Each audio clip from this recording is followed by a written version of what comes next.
and he's going to house it. It's amazing. Absolutely amazing.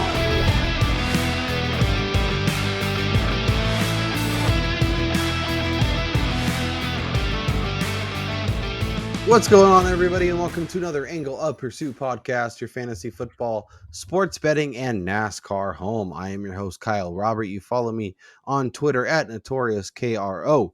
With the football season approaching faster than I think Brian and I are both ready for, we figured it was a good time to jump on here and talk some betting, do some season-long kind of previews. We just finished a MVP bet show.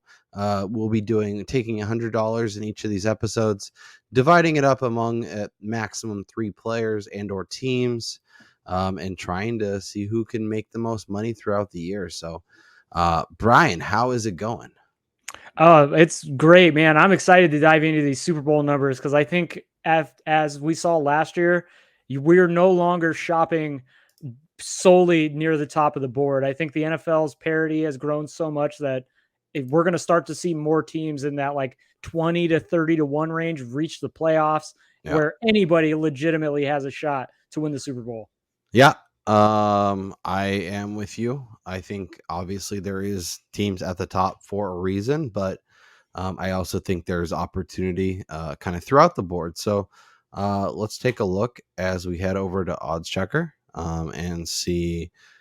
We can do some price comparison, price shopping. Obviously, the Bills are the favorite, 6 or 7 to 1, probably for a good reason. They add Von Miller. They get better on defense. We had the Gabe Davis breakout game. So, expect him to be a little bit better this year. And having a quarterback is everything in the NFL. So having Josh Allen under center is huge. So with good reason, they're right there. Right behind them, Tampa Bay, Kansas City, their Super Bowl defending champ, LA Rams, Packers, Chargers, and your Cowboys. Let's start in that range. Thoughts, feelings, teams that you're either crossing off completely or potentially on a short list for your 3 bets.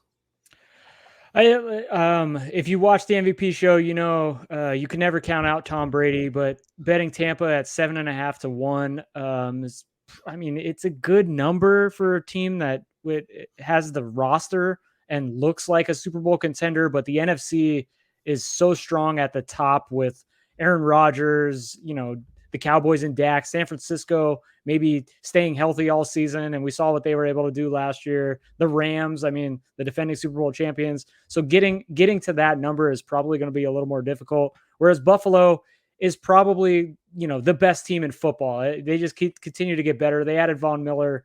I think the offense is going to take the next step too, which is hard to say considering they've been great over the last couple of years. So Buffalo at 7 to 1 at PointsBet, or even the 6.5 at FanDuel, I think is a good number to open the season. And I think it's something that will probably get lower as they start the season in all likelihood, 7-2 or of something like that. Yeah, obviously, if they come out rip roaring out of the gate and we're one of the best teams, that number will go to probably 5 to 1. But you could also be a little patient with that. See if they start a little slow, and then try and get a value if you really like it, or maybe take a piece of it and then come back and get more of it later. But yeah, there's a lot of teams in this range, and obviously for good reason. They have the quarterback in place. They have a culture of winning, and they have shown the ability to perform at the highest stage. So obviously all of these teams really, or at least to the Packers anyways, fit the bill. The Chargers are a darling that obviously have a lot of interest and a lot of potential. Obviously having Justin Herbert under center and that rookie contract helps get guys like Khalil Mack in town. So, the Chargers are interesting. Chargers obviously have had health issues and problems and can't keep their offensive line healthy, can't keep Derwin James healthy, Mike Williams, Austin Eckler. But if they're able to do that, and what we saw from Brandon Staley last year in that team, they're definitely a legitimate contender, even though they're in a division with, 2 of the 4 or 5 best teams in all of the AFC. But yeah, I think you can absolutely make a case. And at 16 to 1, I could find myself potentially hitting that number for sure. Yeah, the Chargers, they're actually the first team on my Can't card. help Like yourself, can you? I can't. Yeah, that 16-1 number is far too enticing. Yeah. Justin Herbert is like one of the top 5 shortest odds to win MVP. So that should just show you what the sports books think in terms of what he's going to be able to do. And if he's performing at that level, that just means that this team is winning a ton of games. So I think the Chargers 16-1, if they come out like a ball of fire, you're looking at them jumping into that 10-1 or beneath range early. Yeah. I think that makes sense. One that I will not fault anybody for jumping on. And then obviously it's hard to go from not making the playoffs at all to going to the Super Bowl and winning it. But as we saw even last year, like Cincinnati was a nothing burger. Should they have lost to Tennessee? Yeah, they should have lost to Tennessee. Tannehill throws 3 picks instead of 4. But they got through. They beat the Chiefs. They did everything they needed to do, and arguably we're right there with the Rams to win the Super Bowl. So, having that quarterback is the ultimate, trump card, and you can kind of figure out a lot of things doing that. So having that position is huge. We'll keep cruising down. I'm gonna load up all these. Your Dallas Cowboys, I think, are interesting. Nope. Obviously, no chance. Absolutely not. Division that's up for grabs. Yeah. Defense that we saw humongous strides from. Obviously, having Dak helps. The problem with the Cowboys defense, though, which is what we talked about ahead of their playoff matchup against the Niners, was they were so reliant on turnovers that people kind of just completely avoided the fact that they were giving up a ton of yardage, and they're probably still going to do the same this year. They're going to have to force turnovers. Jalen Hurts is probably going to be a little bit better. The Eagles' offense is going to be a little bit better. We'll see what Washington does. The Giants are going to be healthy. I mean, that doesn't say much for Daniel Jones, but like the defenses in that division are really good, and there are just far too many teams that are good in the NFC. And the Niners being the same odds as them, who destroyed them in the playoffs and all, for all intents and purposes, like that doesn't make any sense to me. I would much rather go to San Francisco at the same number. Yeah, I think this range right here is incredibly compelling. We talked about Russell Wilson going to Denver, how impactful he can be on that team, a defense that was already solid. Obviously, not having Von Miller is not great, but we are still able to see them be really strong last year, getting a full healthy year of Bradley Chubb. Obviously, the offense is fun. They have a few running backs. They have a ton of receivers. There's a lot that could go right. Yes. But they're in the division with the Chiefs and the Chargers and the Raiders. And the Raiders, like it would not surprise me one bit if the Raiders are at the front of this division early on in the season. The defense could only get better from what we saw last year. So I think like if they can even become like a middle of the road defense, I think the Raiders are going to be right there. I mean, they showed it last year against the Chiefs. They were able to compete with the best team in the division. So, yep. But my first bet is going to come from the San Francisco 49ers. I can't help myself. I do it every year. But this team, with the pieces they have in place, could absolutely be in the mix. They've shown the ability in years past to go on the road. They went to Dallas, they went to Green Bay, and that was with Jimmy G having his 3 meltdowns a game where he just completely throws it to the other team, gives them a chance. Now, Trey Lance could be a mess, and this could look really dumb. They're definitely a high variance team. They also have the chance where Trey Lance looks amazing.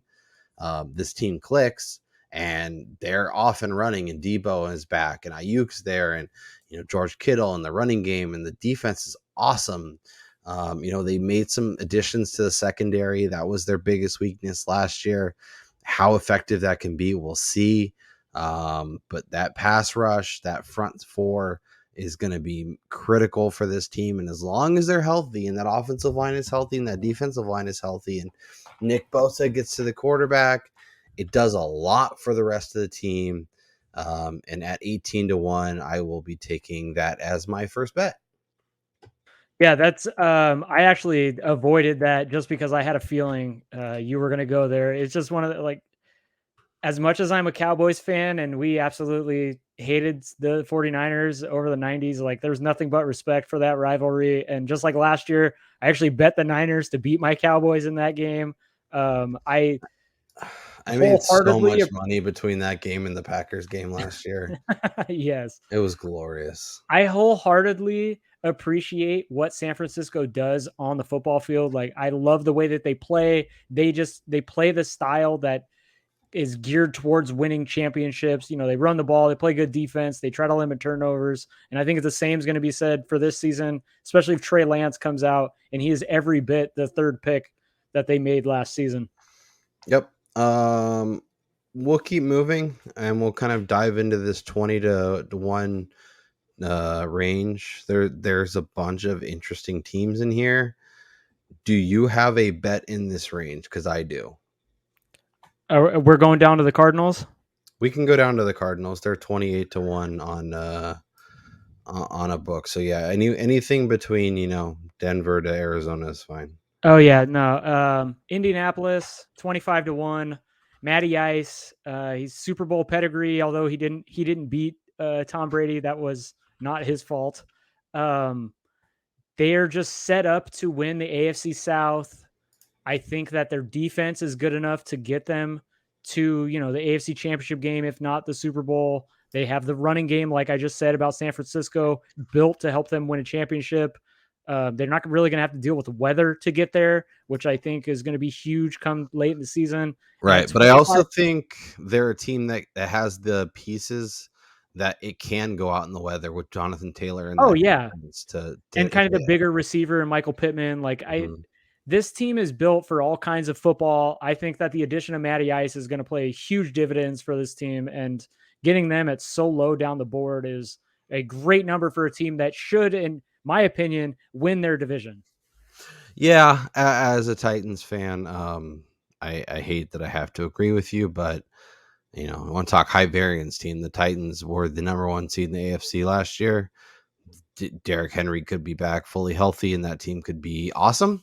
Or we could be talking in week 6 when Malik Willis is playing and we're figuring out our draft spot for the 2023 NFL draft. So that team could win 4 games. That team could lose 4 games. There's a wide range. So the Colts are built solid on both offensive and defensive line.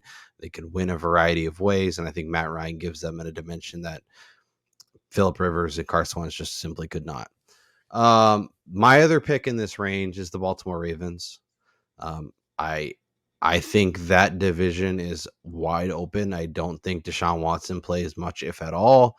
I think the Steelers, while Kenny Pickett has the potential to be okay, that team still needs pieces. They're going to be better than they probably should be just because Tomlin's a good coach and they have, a solid defense and whatnot. But I think Baltimore could win this division. I think Baltimore could win the AFC. As long as they can avoid last year's, train wreck of a season. They had injuries everywhere. They lost all their running backs. They lost, multiple cornerbacks on the same day. They were just beaten up on both sides of the ball. Lamar ended up not being able to play some games because Huntley had to come in. Like there's just so many things that went bad for them. They can clean that up. They can build that offensive line a little bit stronger. They can, stay healthy. I love what Rashad Bateman can bring. Obviously, Mark Andrews is there. Can J.K. Dobbins be healthy? There's a lot to be excited about for this team. And like I said, I think they can get through the AFC North. I think they can have a real shot at winning the AFC and representing that division in the Super Bowl. Yeah, the Ravens for me, I almost feel like this always means offense, but no offense to Marquise Brown. I feel like their offense will actually see an improvement, addition by subtraction here. Too many drop balls on easily catchable balls by him. I think they see the emergence of Rashad Bateman as the number 1 wide receiver there, and the difference between him and Brown will be it'll be glaring on the field. Like the hands, the size, the different types of balls that he'll be able to catch from Lamar Jackson will be way different. And it, like you said, if they can stay healthy, they have the best running game in all of football. The division, like you said, is up in the air. Pittsburgh is going to be crap. And to me, like they're one of my favorite, like looking at their win total, betting the under this season. Since everyone's going to be high on Cincinnati after reaching the Super Bowl. But again, they were a wild card team. Or they won the Yeah, division, that but should have was it lost like to a 10 wins three or something? interception Ryan Tannehill. Yeah, like it, a couple balls here or there, and they don't even make it out of the first round or the Right. second round. So, yeah, I feel like too many people are going to be high on Cincy. Everyone's going to be in love with Cleveland as long as Watson and not Baker Mayfield's playing. So, yeah, Baltimore at 22-1 is a great number. Yeah, I'm trying to find ways to fade the Browns. I haven't found any bets that I love. A lot of the numbers that I see are like minus 165, and it's like, no, I don't really want to bet that. So let's keep moving. I think there is some interesting options in this range. I don't think I'm ready to pick the Eagles to win the Super Bowl. As much as I like Jalen Hurts, it's a little tease to our MVP bets. As I mentioned, the Titans could win the division, and we're in the AFC. They could also be a 4-win team. I'm not betting them at 30-35. I don't love that. Is there a number in this range for your third and final pick that you are considering, or are we going back up towards the top of the board? Well, I will say they're not on my card, but the Raiders at 40-1 is a super intriguing number. I mean, they had a couple of close losses last year. They lost in New York to the Giants, kind of an embarrassing loss. They probably could have and should have beaten Cincinnati in the playoffs. Yep. They played Kansas City last year and they got smoked in both of those games. But prior to that, they had given the Chiefs a ton of problems. I think the addition of Devontae Adams adds a different element to this passing game that we haven't seen before. I think you're going to see Darren Waller running free all over people this season. If Derek Carr can be better than what we think he is, I think they have a legit shot. But for me, the last team on my list here, I'm sticking to my MVP long shot bet, and I'm going to the Saints at 50-1. I know this is crazy, but Honey Badger's in town. They already have Lattimore at corner. The Honey Badger has been graded as the best safety in the NFL for quite some time now. I think he adds a ball hawking ability that they haven't seen there for a while. Like I said, Michael Thomas coming back, Chris Olave added to the fold. Traquan Smith is still there. He can go back to his fourth wide receiver. You literally just run goes like Iron Hands and Necessary Roughness. Jarvis Landry could be the chain mover there. I think this team is ready to get back to the level that we saw 2 to 3 years ago. Famous Jameis, Super Bowl City. Wow. Hey. Yeah, I mean, it's definitely an interesting number. I wish it was closer to like 70. Keep the receipts, folks, so you can attack me or praise me come December. I mean, these are meant to have fun, so I appreciate. I like to get crazy, but I'm not going to put like the Giants on the board at 130. I like it. I think it makes sense. This is like a real crapshoot range. Like, I could see people talking themselves into a variety of these teams and then just being real disappointed come the end of the year. So I have two teams. I'm just trying to figure out where my third one's going to come from.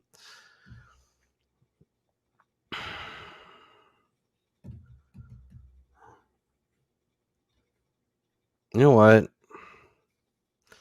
Do I really want to do that? Because, like, I don't want to go too high. Like, I think Buffalo makes sense. I think Tampa makes sense. KC. The Packers will probably play the Niners, so they have no chance of getting out of their playoff matchup.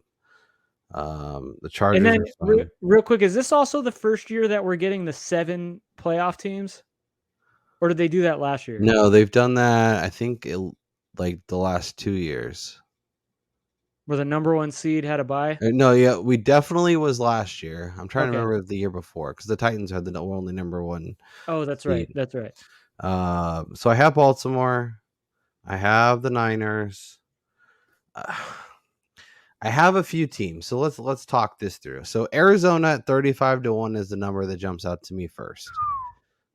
We saw how hot they were to start the year. We talked about Kyler and the MVP as a guy who played amazing and then kind of faltered and that team fell apart. Not having JJ Watt really hurt their defense. Chandler Jones is gone. He's in Buffalo too, right? Or did he go to where did he go? I want to say he Did he went go to to the Buffalo. Raiders? You may be right. It may Yeah, be he the went to the Raiders. Raiders. Yeah. So like losing him is not great. JJ Watt is obviously Raiders. no chance. No chance. We'll talk about them on the win totals, but no chance. Buffalo is fun, easy. Denver is really like I would bet Denver and Kansas City before I bet the Raiders and probably the Chargers. But we could talk about that. I'm just trying to figure out where my third option is going to come from. Like Dallas could be interesting. Maybe I just get real off the board and just take a team. You know what? Miami Dolphins. I was just going to say, it's interesting that last year everyone was extremely high on the Dolphins with the addition of Jalen Waddle and Will Fuller, and people are just kind of skimming over them. And they've made a ton of backfield additions. I think they're going to be good still. I mean, we'll see how the coaching change and all the offseason turmoil affects them. But yeah, the coaching stuff is a little worrisome.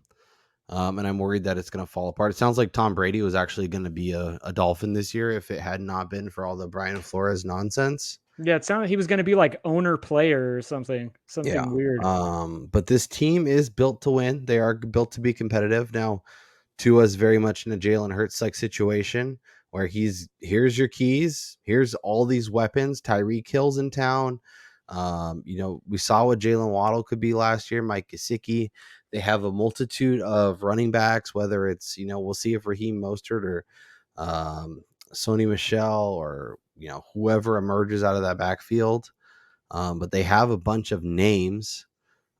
I could get real conservative and go with a probably more logical bet and take Buffalo or take the Rams or take the Chargers, but we're here to have fun. I might add a name or two throughout the season as the numbers shift or as the season gets closer, if the numbers kind of fade, but I'm going to take Miami. I really wish it was the 50 and not the 40, but I will take the 40. And I think they have a real shot. And I think the AFC East, outside of Buffalo, it's pretty crappy. Like the Jets are terrible. I think the Patriots take a big step back. And I think this could be an interesting year where if everything clicks, the Dolphins are looking great. Now, could I be ripping up this ticket come November? Absolutely. Like this could be a dumpster fire and Tua could be on his way out and they could be looking for a new coach, a new quarterback. But I think McDaniel is interesting. I think he obviously has that connection to the Niners, understands how to coach deep in the playoffs. So I think there is some potential, and that defense is sick. Like they have a lot of pieces. So Yep. 40-1, I will take that all day long. So let's take our $100, Brian. Let's divvy it up and let's get out of here. So break down your 3 picks, how much you're putting on each for everybody listening. I'll start by apologizing about my flag outside waving in front of the sun, which is making it look like I'm sitting in at a rave right now. But it's really not impacting, at least on my end. So I think you're okay. But the Chargers at 16-1 over at FanDuel. I'm going with $45 on that. I was teetering on the possibility of taking half of my bankroll and going with them, but I'll save a little bit there. Colts at 25-1 at Caesars. I'm going $35. I really like the Colts this year, and I think like the first step to the potential of winning a Super Bowl is winning a division, which is the reason why I really love the Colts at their number. I really think they're going to win that division. And we'll see later as we dive into like division props and win totals and all that stuff. And then the last one, the Saints at 50-1. Again, I think they have a shot to win that division. And even with TB12 there, only $20 on them, but so $45 on the Chargers, 35 on the Colts, and a 20 spot on the Saints. I like it. We will keep track of these all year long. We will at the end of the season kind of re-impact them, and we'll also kind of keep track throughout the season and mention any numbers that we have that make a lot of sense. My 3 bets, I'm going with the 49ers, 18-1. I'm putting $50 on them. My next is Baltimore at 22-1. I'm putting 35 there. Might go. Let's go 40 there.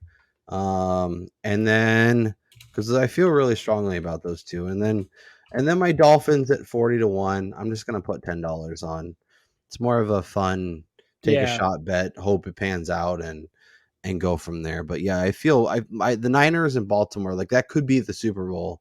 So I think taking a shot, and I will do probably what I did last year, where I will find a exact matchup prop, probably get 150-1 Oh on yeah. those two to play each other, and love life. So I will do that as well. Those are our picks. As I mentioned, we have our MVP bets posted live now on YouTube. So go make sure you go check that out. We also have more stuff coming. Let us know down in the comments both your favorite bet for the Super Bowl. Who do you think's going to win? Best odds, that kind of stuff. And then let us know what other NFL props or futures bets you want to get our input on, our thoughts on, and we can kind of cobble that together for you guys. So that's Brian Twining. I'm Kyle Robert. We'll talk to you guys next time.